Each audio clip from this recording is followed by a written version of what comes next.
Nguzi wa mugabo. Yakanguka no kuntu hirya y'ejo abantu bapfiriye muri kanguka. Uwo munwa wagoreka gihimbi. Samahora ahubwo n'amahorerane. Abantu 40 barapfuye. Mwababonye he? Baziriki? Usanga kijya kigabo yaruko kumukira ngahe nyuma. Aricyo cyayaroze. Niwe murozi katwa. Abarundi nabo bele Burundi urakisemerera. Ukavuga tuti. Ariko abanyagihugu bo ngaha mwabaye bwe. Mfise umubanyi abandi bagira ababanyi ngo niwe mujyawe. Jeho umubanyi mfise niko rupfu rwanje. Ko bavuze ko tuje kubohokwa no gukira hari byo gupfa byarimwo. Reka matara pizza karamatara kosho karamapizza. Chris Ndikumana n'umuntu ki? Twe twimukiye ngahanye vuba. Ane wowe umukuru w'umutumba aho ngaha. Bakoreshwa n'amazimwe y'abadayimoni.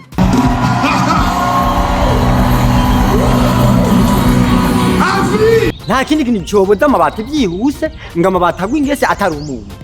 Mbe Diamond ko yaje kuri kanyaga tumwa vumbi abantu bagapfa baborewe mukabakanyaga baborewe bagapfa ko mutavuze ngo hari abantu bapye kwa Diamond. Jewe uginuka Mathias aho uravyibagiwe koko ntuzi ukuntu batwirutseho ngo bahagura ahantu hacu tukahabima tukarwana hasi hejuru ubu nyene wamaze kubyibagira kuva habitaniye no kuva muhira ugiye kurondera ubuzima ugatuhasiga ubuzima umuntu agiye mu kurondera ubuzima gacakora accident none nuwacha gutahura uvuye muhira ugiye kurondera ubuzima ugahasiga ubuzima genda higa kuri butike banarana zimpapuro baguru papuro tugende dufunguwe mu minsi umve oya tuma turakora skin stop on telephone nitwara uburyo bwinshi cyane ariko reka kujya mufatira ku bibi gusa nibyiza mu byibuke basi hama musakaza amabati ya superbad muzura ko muzoshura kugira izo ngorane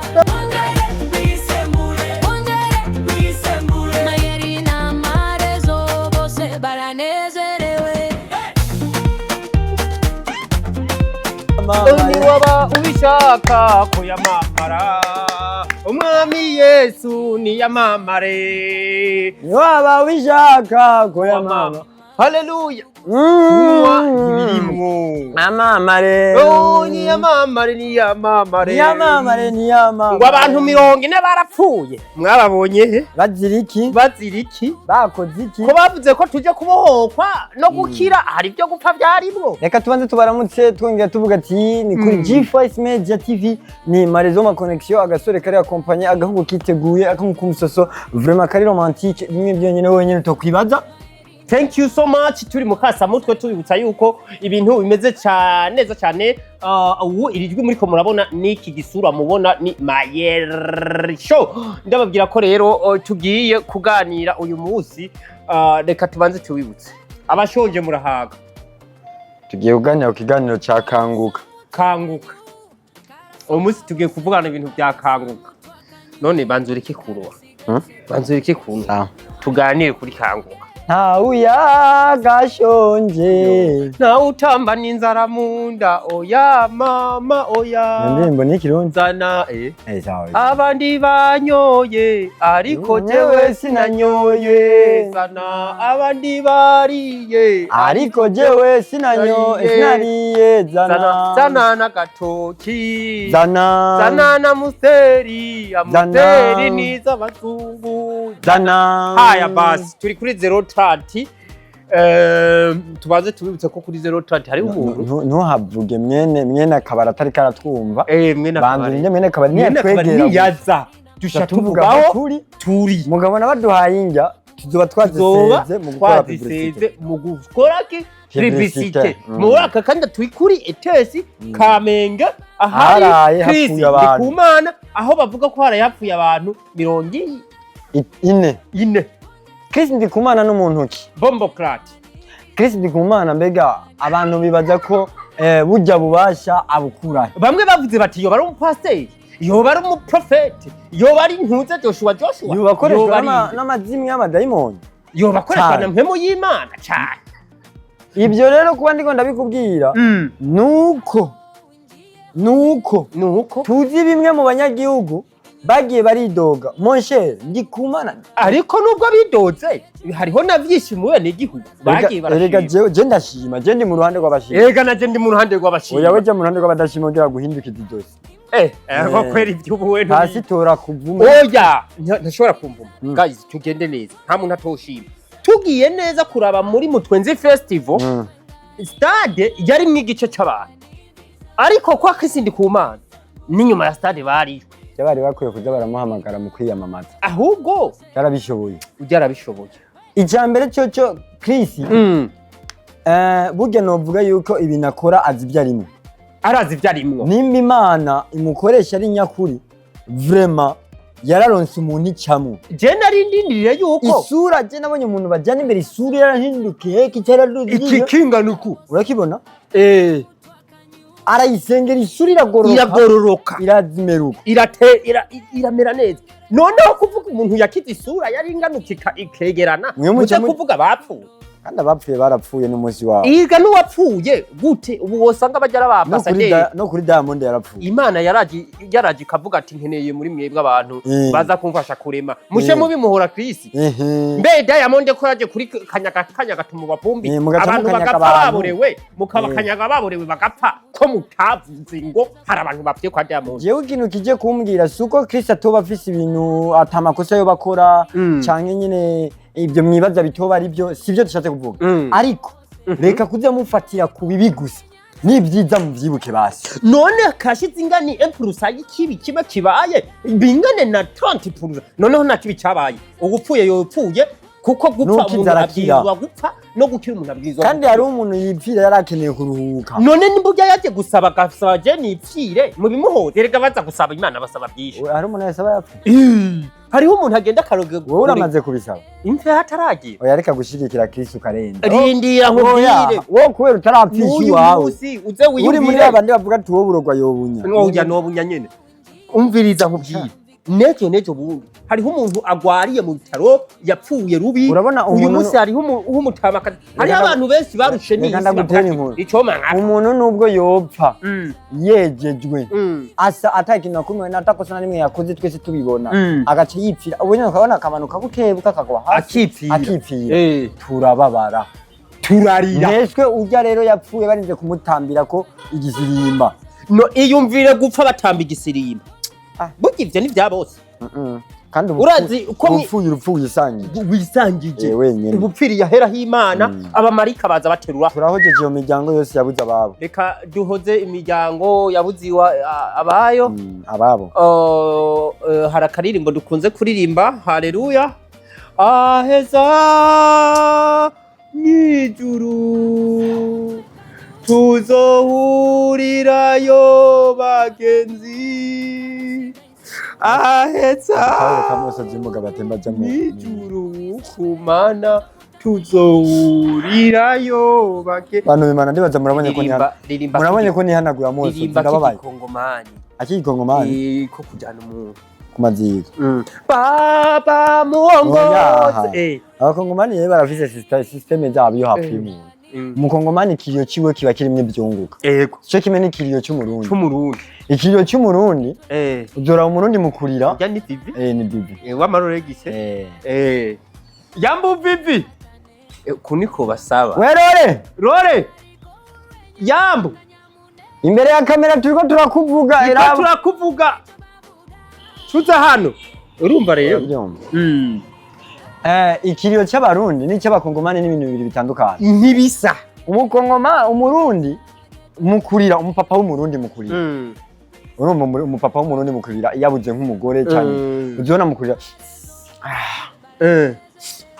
madame yari madame sema Kiswahili bavuga mu Kiswahili numvuga umurundi okay yari madame avuga umufasha wanje umufasoni kandi namukunda uwo n'umupapa w'umurundi yabuze umupfasoni wiwe arira ki scientifique bivanye n'amashuri yize ego umukongomani rero mukurira umukongomani mukurira arisanzuye isema y'umugabo kandi umukongomani mukurira abisabiramwo sponsor asabamwo sponsor asabiramwo pardon yose bigira rimwe baba yangu na baba yangu mama yake na mama yake we directeur wa kukazi nini yana endelea baba yangu na baba yangu, mama yake na mama yake. Mke wangu alikuwa nenda nalea watoto yangu. Yo, haleluya. Watoto yangu wataishi na nani lakini? Bitaendekana jameni. Papa, aho rero bakiriye umushitsi. Uyu ni Viviro Rex. Nka Viviro Rex aje kubera tuzi adandaza Rex. Ni Viviro Rex. Araje. Abasa mumeze neza. Kamera bayigore. None ngombwa tuguha amahera. None wiyise gifuti none. Gifuti gisiguye ikiwe wiyita izina utazi cyo risigura. Iza idateguje gift. Iza idateguye. Nta bufasha turiko turasaba ahubwo turiko turashaka kuvuga yuko Viviro Rex yagize accident bakakumena ijisho. Warabibonye? Oya havye nabo. Ariko uravye stati za Viviro Rex. Accident yabaye. Ya umengo niwe yarimwe ivyunguka gusumba. Erega nyene Viviro Rex nawe ameze nk'abakongo mushire hagati. Tumubaze neza. Kuko Rolex zaje. Hapo. Amahoro y'uhoraho Imana abane namwe. Ndagukize mikro. Uratubona kamera mani. Nagwe mo ndavyumva. Aya. Ladies and gentlemen, bakunzi bakanguka twakire Vivi Gift. Yakanguka no kuntu higeje abantu bapfiriye muri kanguka. Niba byo twariko turavuga nawe urabizi. Guys. Razi kuva habitaniye no kuva muhira ugiye kurondera ubuzima ugacu hasiga ubuzima. Ya. Umuntu agiye mu kurondera ubuzima agacakora accident. No, ntiwacha bitahura. Uvuye muhira ugiye kurondera ubuzima ugahasiga ubuzima. Nshatse kuvuga par exemple, urashobora kubona mu motari avyutse yagiye kurondera amafaranga agakora accident agacatera apfa. Rero byahiranye n'abajya abantu bavuye muhira bagiye gusenga bagiye kurondera agakiza ahubwo wacu hasiga ubuzima. None ariko ivyo ntibindaba kuko hari abantu benshi ni accident. Ariko je ikosa mparura kubatunganije igikorane bakoze. Iyo bavuga bati kaze mu gikorane cyo gukira no kubohoka no gupfa bibaye ngombwa birajamo. Aho twari kubyumva neza. Guys bambeshe engira amazo ndababwire kare kuri 3030 mu Cibitoke no mwanya niho twicaye. Niho hantu ushobora gusanga inkoko iteguye neza. Rolex. Ragu canke jare, agakwavu canke umukeke. Baratubeshe. Yakari indirimbo nimanisema. Rolex niryo zina ryanje byose muca mu vyumva. Byose biri. Rero Imana ibaheza girenga muvuga gute rero. Iki ni kiganiro twita Akasamutwe G5 gikunze cyane. Rero turanatomboye ku ciyuza we twari tugufise mu bisanzwe twari tukugwaye. Twari tukugwaye. Vivi Gift ari mu bantu binjiza amahera menshi muri Rolex. Kuri 030 baramuzi. Vivi arakina sinema. Bibagiye kubabwira akantu Vivi. Hari akantu bavuga yuko uhora no ku manza uza. Ego. Kuri mariage araza agateka Rolex. Numéro 68 560 264 mpamagaye inzana zamba. Babwire ko icongewe ko mu rubanza ugenda ucugenda. Nambara inkima. Izo nizo nambara inkima ariko inkima nambara ziba ziri white. Ndayibutse yuko nayo makomanda ndiko ndababwira zo ndondaguye aho mwicaye shobora kwibazanira aho muri. Ariko mu gisagara cyo Bujumbura ntaje umuntu makamba aca bintu nyine makamba ntuzubona isura yanje nzubishaka kuri agence ariko bizoza. Mbega bavuze maziko babwire no kubaziko ahantu subhanallah umaziko kaka nawe urarengeje ne ntibarya nafungura ku maziko none bamukurikiza inzara wapfuye muri Akasamutwe nyene wapfuye bamukurikiza twariko turavuga akantu kamwe kajanye n'amazina n'abantu kuri binyene by'ugupfa hari abantu bari bavuga ko abarundi batazi gusaba sponsor bivanye n'ibintu by'imfu. Ndabyo tumurundi mukurira burya arafise kuno umupapa arize nkawe yipfishije warigeze gupfisha wo. Yo kuruwanje niwe muntu yapfuye wenyene narashitse nsanga mama mbyara ari kararira. Ca ndamubwira ati ariko mama nk'ubu uri kurarira. Ari we mukuru ubwo ntasone wazi jambo yambwiye ngo nuko atari nyoko yapfuye sha. Ukibibona byo turavuga abagabo rero b'i Burundi barafise ukuntu bo ikintu cikiriyo barira. Dushaka nk'umu acteur umu azi ko actinga neza tuzi utwactingira ukuntu rira kumaziko shajewe umbwiye kurira ndabwiye ko bibi wanje yapfuye ntiwarizi ubwo mbaza mama gituma yari kareba makambwira ati nuko atari nyoko yapfuye reka peut-être ndindire mama ni yapfa ndabe ko nzorira. Ibyo rero byerekana yuko tutazi gusaba sponsor twariko turakivuga. Mu muziki nkongomani urazi ko basaba sponsor kandi bakiye mu kuvuga ry'amazina Egide Lubumba Desire Kasolo ariko mu muziki n'undi byo ntibibamo sponsor zika mazina twaramenye style y'imari twebwe rero n'abakongomani Lex kandi nk'iki cyo iyo twisiga iyi yariwe kuko gusa ntufosinge bivyo afise akantu ntufosinge genda ndiko ndamuzi ntufosinge uko muje kumushorera muri nk'abantu batanu abagabaniriza kwiyihumbi kuri yo Lex ego da warabihe ibintu byaradutse urumva ko bimeze rero twego turavuga ariko bakongomani umukongomani no kumaziko arafise ukuntu harira ariko asaba sponsor rero namwe bw'abarundi mu vyigiro umenye ikintu cyose arakaze nimba hapfuye umuntu ni idiri imagine nk'umukongomani je umumama yari kararira dusanga w'umumama dusanga ari kararira mu kiyo baranakota barira iyo batabishobora abarizi barahari bararira baramukoma kugira ngo mu motive abazanye amafaranga nk'ukure nk'akarorero my god Rusa mekufa baba Yanga ameenda. Uyu mujama ibihanga vyiwe ntago no vyihanganira. Akira mikoro yanyu. Urahunze. Reka agiye kuza. Wege nuzane Rolex. Rolex iteke. Akana kibonje. Rero umukongomani arasaba sponsor kubyorosha. Wabonye abarundi bumvise sponsor bagiye baratinya gusponsoriza. Baratinya gusponsoriza. Ni mwikure.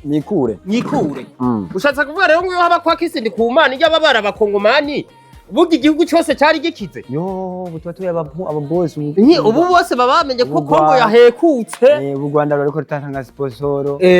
Sponsor. Kenya sponsor. Uzurabe n'abakomeje muri Kongo bose bafite ama iPhone. Kiretse abarundi twese twicanga. Abarundi bafite Oppo, amatushe. Aya twari kuba Kongomani ukuntu barira. Modi yukurira yaheze.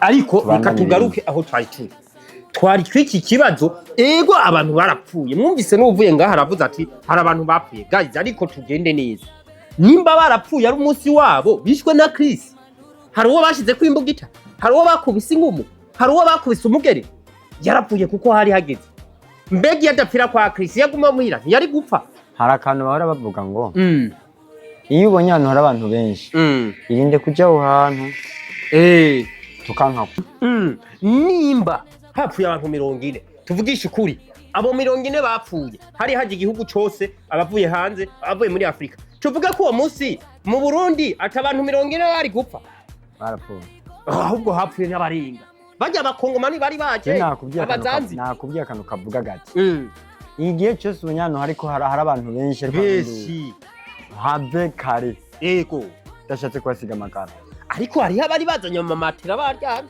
hari abaje ari ndembe babaye muhukireho mu marira urugendo muri maka bapfiye ku musaraba bivuze hariho umuntu yavuga ati je mu ntware ku musaraba mfireho none bashavuga ngo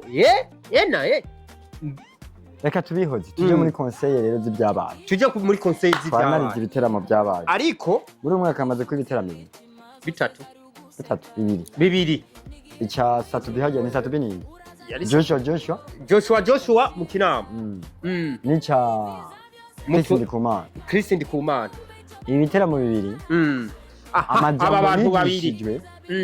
amajambo yigishijwe n'amajambo wenyine uvuga ati abantu bafite vision bafise iki vision bafise ni vision ndende tutotahura twebwe ubwacu utari mu maso y'impuhemo tubikahura ariko igisabwa ni iki ni ukumenya mbega bariko babikora ku nyungu zabo gusa urabakije ni kumenya mbega bariko babikora ku nyungu zabo gusa norega Marezo jewe ndiko ndaraba Chris Ndikumana yaranditse igitabo ngo cy'ubuzima bwiwe aravuga ko yararusa yagenda gusa cyo gitabo yaracanditse arabwira abantu ati muzogisome abantu ati nashimwe ntuze Joshua nawe aravuga ati abemera ko Imana ya Joshua ibakorera mu mpamagara ati kamu Joshua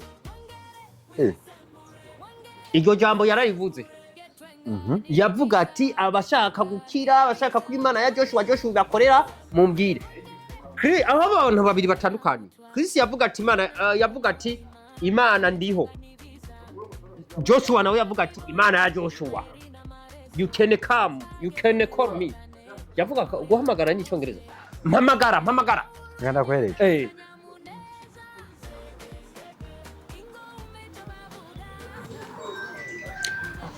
ubanza uzungurutse ururimi inshuro Joshua afite eh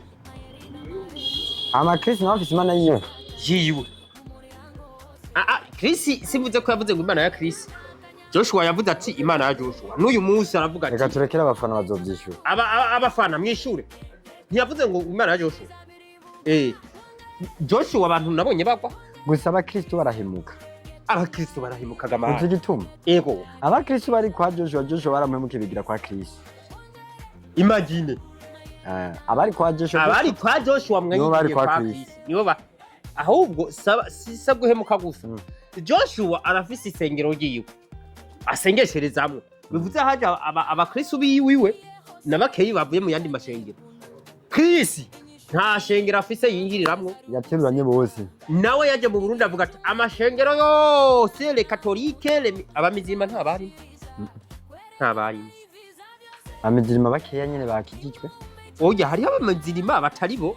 Burya usanga n'umukobwa yari mukizwa akaja ku mugabo wo mu mizirima agashaja mu bamizima adashaka. Uwo no mu karago aragenda. Tugeze ku minota ngaha. Tugeze ku minota ngaha. Okay. Tugomba dusozera. Ariko tuko tuvuga ati bose abavuye mu gihugu cyose baragiye. N'abantu n'abapasteri babo. Baragiye. Tubiharuye rero byose. Kuba hari n'abapfuye nta kibazo. Allo? Ni wambaye ipantaro ya bleu. Rabi n'inyuma. Oya pana hino mu ino. Allo. Haya. Nuko. Tubiharuye byose. Kisa abo bantu 40 kuba barapfuye derezino problem. Toreyo. Kuko bagenije. Muvyumva? Okay, mubasani bari bahakisi bari bande. Abasani nabo nibuka ariko reka dusozere reka tubibareke. Reka tubibareke. Tanga impanuro. Impanuro gusa ni iki? Impanuro ni ukuvuga yuko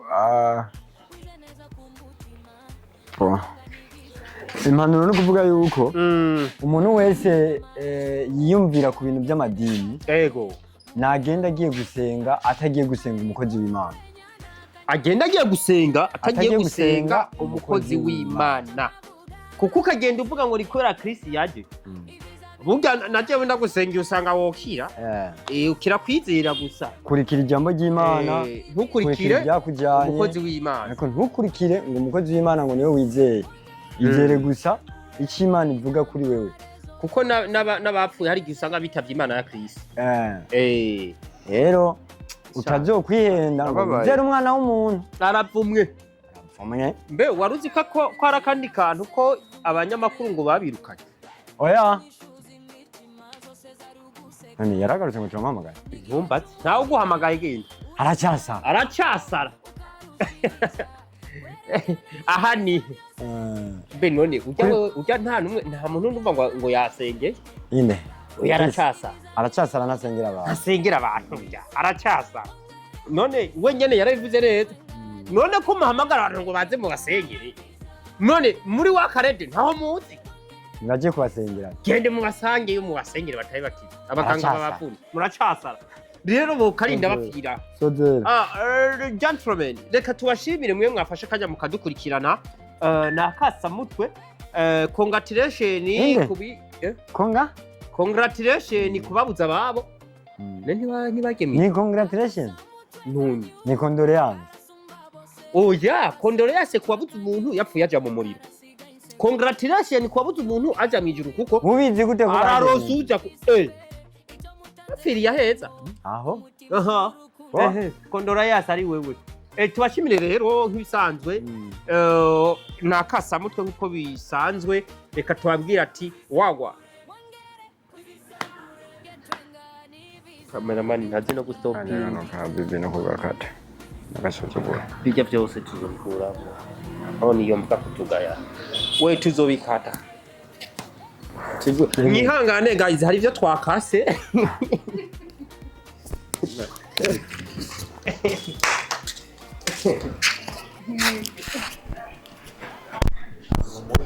Yeah.